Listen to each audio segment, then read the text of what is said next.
자, 우리 지난 시간에 여러 가지 입체 도형에 이름을 붙여봤는데요. 이름을 붙이고 이름들 어떤 특징을 가지고 있는 도형들인지 같이 살펴봤는데요. 우리 이번 장에서는요, 좀 더 특별한 일들을 해보려고 합니다. 뭐냐면요, 우리가 평면 도형을 돌려서 입체 도형을 만들어 보고요. 그 다음에 입체 도형을 쭉쭉 찢어서 한번 펼쳐보려고요. 평면으로 펼쳐보는 작업. 그래서 평면 도형으로 입체 도형을 만들고 입체 도형으로 평면 도형을 만드는 이런 작업들을 한번 같이 해보도록 하겠습니다. 자, 먼저 이번 학습 목표는요, 회전체와 전개도에 대해서 이해하는 것인데요. 우리 평면 도형을 돌려서 만든 회전체, 그리고 입체 도형을 찢어서 펼친 전개도에 대해서 이번 장에서 여러분들이 확실하게 이해를 하시면 좋을 것 같습니다. 자, 먼저 평면 도형을 돌려서 만드는 입체 도형 회전체인데요. 회전체라는 것은 한 직선을 축으로 해서, 축으로 한다는 것은 자, 예를 들어서 이렇게 이게 축이면 이걸 기준으로 이 축은 움직이지 않고 축이 아닌 부분들만 이렇게 움직이는 것을 축이라고 하죠. 그렇죠? 그래서 한 직선을 축으로 삼아서 평면 도형을 회전시켜서 돌려서 만드는 입체 도형을 회전체라고 부릅니다. 예를 들면요, 자, 여기 직사각형이 보이죠? 직사각형의 한 변을 회전축으로 삼아서요, 이 직사각형의 한 변을 포함한 이 직선을 회전축으로 삼아서 이 축을 잡고 이렇게 빙글빙글 돌리면 이 직사각형이 한 바퀴 빙글 움직이게 되겠죠. 그렇죠? 이 직사각형이 움직인 자취, 직사각형이 남겨놓은 발자국을 보면 이 원기둥 모양이 됩니다. 자, 이 직사각형의 한 변을 회전축으로 삼아서 이렇게 회전시키면 원기둥이라는 회전체가 만들어집니다. 이렇게 만들어진 도형을 회전체라고 불러요. 회전축을 기준으로 평면 도형을 회전시켜서 만든 입체 도형을 회전체라고 부르고요. 자, 그리고 이 원기둥을 만들어 봤는데 이번에 다른 걸 한번 만들어 볼게요. 어떻게 만드느냐?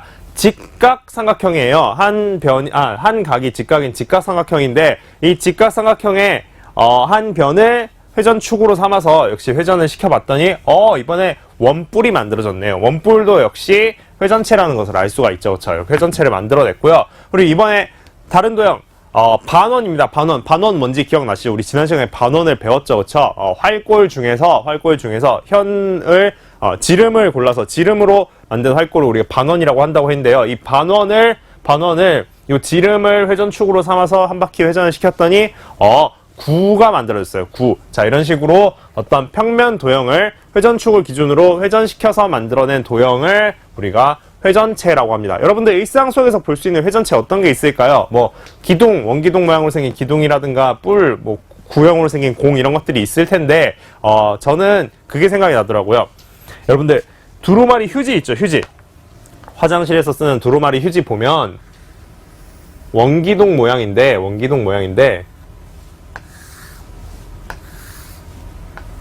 가운데가 뚫려 있죠. 그렇죠? 심지가 있죠. 가운데 이렇게 뚫려 있죠.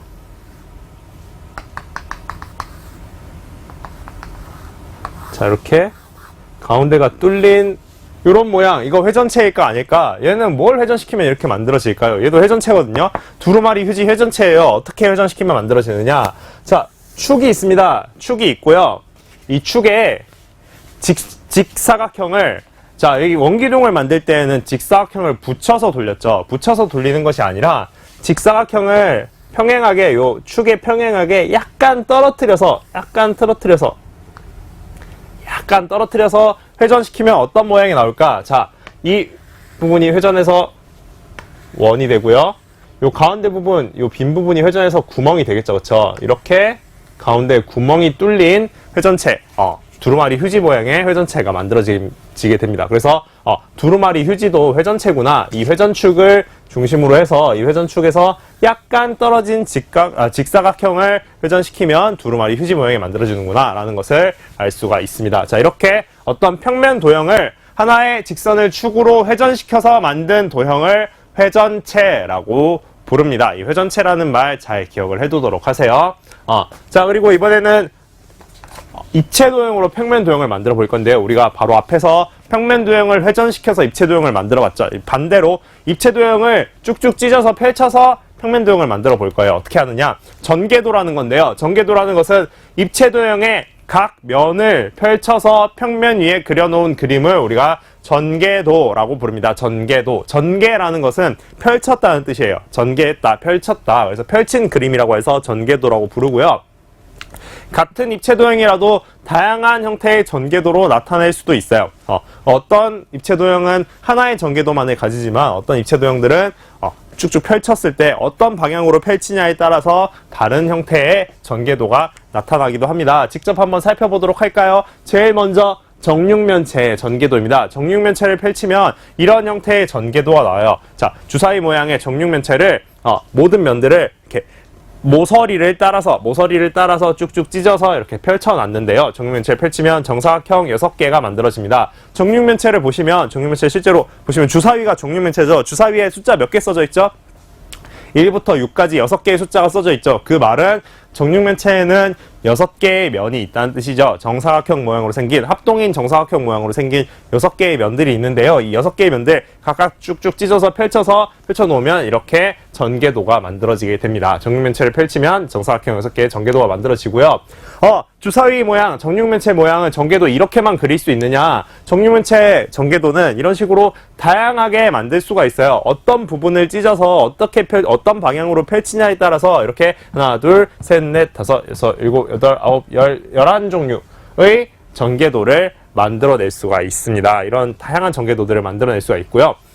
그래서 여러분들 직접 한번 상자 같은 거, 종이 상자 같은 것들 찢어서 이렇게 전개도를 한번 만들어 보시면 어떤 모양의 전개도들이 만들어지는구나, 직육면체는 펼치면 어떤 모양의 전개도가 만들어지는구나 이해하실 수가 있을 거예요. 반대로 이 전개도 모양을 접어서 이어서 입체 도형을 다시 만들어낼 수도 있겠죠. 자, 그래서 정육면체 전개도 이렇게 생겼고요.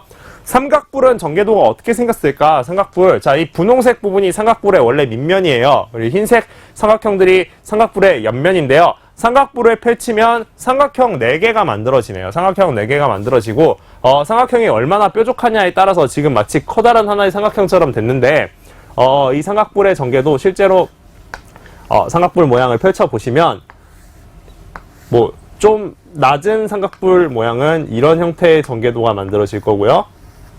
아니면 아주 뾰족한 삼각뿔의 전개도는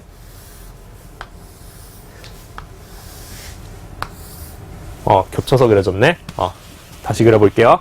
삼각뿔이 아주 뾰족하다. 원래 삼각뿔이 아주 뾰족하다. 그러면 전개도가 이렇게 좀 길쭉한 모양으로 만들어질 수도 있겠죠. 그렇죠? 이런 길쭉한 모양으로 만들어질 수도 있겠죠. 자, 그래서 어쨌든 간에 삼각뿔을 펼쳐서 전개도를 만들면 이렇게 4개의 삼각형이 원래 밑면이던 면에 이렇게 3개의 삼각형이 붙어서 총 4개의 삼각형이 그려지는 이런 형태의 전개도가 되는데요. 삼각뿔 어느 면을 가지고 펼치냐에 따라서 또 전개도 모양이 달라질 수도 있겠죠. 그렇죠? 삼각뿔은 4개의 면이 모두 삼각형이잖아요. 그렇죠? 그래서 원래 밑면이던 면을 중심으로 펼칠 수도 있지만 원래 옆면이던 면을 중심으로 펼치면 또 조금 다른 모양의 전개도가 만들어질 수도 있습니다.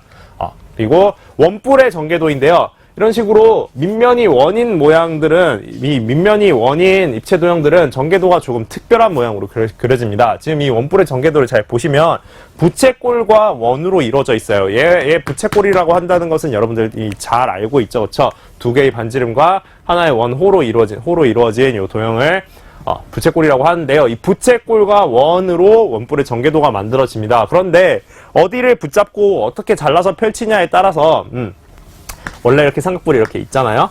삼각뿔이 한다. 원뿔이 이렇게 있잖아요. 이 원뿔을 여기서 이렇게 오려서 펼칠 수도 있을 거고, 여기서 이렇게 오려서 펼칠 수도 있겠죠. 옆면을 어디서 오리느냐에 따라서 이 밑면의 위치가 여기에 붙어 있을 수도 있고요.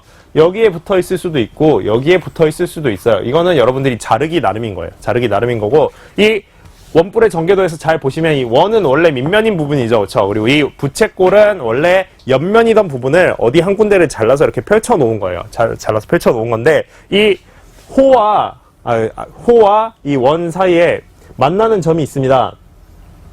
만나는 점이 있어요. 한 점에서 만납니다. 한 점에서. 이 옆면이던 이 부채꼴의 호와 이 밑면이던 원에 만나는 점은 요 한 점이에요. 한 점. 그래서 실제로 이 원뿔 모양, 종이로 원뿔 모양 만들어서 이렇게 전개도를 만들어 보면 굉장히 이 부분이 굉장히 취약합니다. 한 점만 이렇게 이어져 있기 때문에 굉장히 이 부분이 약해요. 굉장히 아주 덜렁덜렁 약하게 붙어 있다는 것을 볼 수가 있습니다. 그래서 원뿔의 전개도 이렇게 생겼고요. 그 다음 원기둥인데요. 이렇게 밑면이 원인 모양들은 다 원인 부분, 이 원인 부분과 원이 아닌 부분, 요 옆면이 한 점에서 만나요. 이런 식으로 한 점에서 만나게 되고, 이 원기둥 전개도도 마찬가지로 어디서 오리느냐에 따라서 이 밑면이, 두 개의 밑면이, 위에 있는 것도 밑면이라고 한다고 했죠. 그렇죠? 밑면이 여기 붙어 있을 수도 있고, 여기 붙어 있을 수도 있고, 여기 있을 수도 있고, 여기 있을 수도 있어요. 어쨌든 간에 원기둥 전개도 이렇게 생겼습니다. 원기둥 옆면 이렇게 둥글둥글한 면이지만요. 이렇게 둥글둥글한 공면이지만 오려서 펼쳐서 평면으로 만들면 하나의 커다란 직사각형이라는 것을 알 수가 있습니다. 이 직사각형을 둥글게 이렇게 공면으로 붙여서 옆면이 만들어지는 거고요. 그 위아래에 뚜껑처럼 이렇게 밑면 두 개가 서로 나란히 붙어있는 모양이 바로 이 원기둥이죠. 그렇죠? 원기둥 펼치면 이렇게 생겼습니다. 자, 그 다음 직육면체 전개도인데요. 직육면체 전개도는 아까 정육면체 전개도와 굉장히 유사한 부분이 보이죠. 그쵸? 밑면 두 개가 이렇게 달려있고 옆면들이 하나, 둘, 셋, 넷 이렇게 있는데 옆면 보시면 이 직육면체 같은 경우에 옆면이 서로 마주보는 옆면은 합동일 수밖에 없죠. 그쵸? 똑같이 생겼을 수밖에 없는데 서로 옆면이 면적이 좀 달라요. 그래서 보면 이렇게 건너편에 있는 옆면, 한 칸 건너 한 칸 옆에 있는 요 두 칸 옆에 있는 옆면이 서로 합동이라는 것을 알 수가 있어요. 서로 마주보는 면들이 전부 합동이죠. 그렇죠? 직육면체에서는. 그래서 이렇게 서로 마주보는 면들이 서로 똑같이 생겼고 전개도상에서 한 칸 건너서 이렇게 나타난다는 것을 볼 수가 있습니다. 마찬가지로 정육면체 전개도와 마찬가지로 직육면체도 어떤 부분을 오려서 어떻게 펼치냐에 따라서 굉장히 다양한 형태의 전개도를 만들어낼 수가 있고요. 그리고 여기 사각뿔의 전개도가 있는데요. 사각뿔의 전개도는 이런 식으로 밑면을 중심으로 펼치면 밑면 중심으로 마치 표창 같은 모습이 나타났죠. 그렇죠? 이런 모양의 전개도도 만들 수가 있고요. 옆면을 중심으로 펼치면 어떻게 될까요? 옆면 하나를 중심으로 펼치면 사각뿔에 4개의 옆면이 있으니까 4개의 사각형이 이렇게 나란히 붙어서 나오고요. 4개의 옆면들이 4개의 삼각형이 나란히 붙어서 나오고 그 아래에 사각형의 밑면이 이렇게 달려 나오겠죠. 그렇죠? 자, 이런 형태의 전개도도 그려낼 수가 있습니다. 어디를 붙잡고 어디를 기준으로 삼아서 어디를 오려서 펼치냐에 따라서 다양한 형태의 전개도를 만들어낼 수가 있습니다. 자, 이렇게 해서 우리 회전체와 전개도에 대해서 살펴보았는데요. 우리 다음 시간에는요. 생활 속에 우리 삶 속에 만날 수 있는 여러 가지 입체 도형들 어떤 것들이 있는지 살펴보고 특히 건축물은 어떻게 생겼을까? 저건 무슨 입체 도형일까? 같이 한번 생각하는 시간을 잠깐 가진 다음에요. 책에 있는 문제들 풀면서 오늘 배운 내용들 정리를 쭉 해보도록 할게요. 우리 다음 강의에서 입체 도형 마무리하도록 할게요.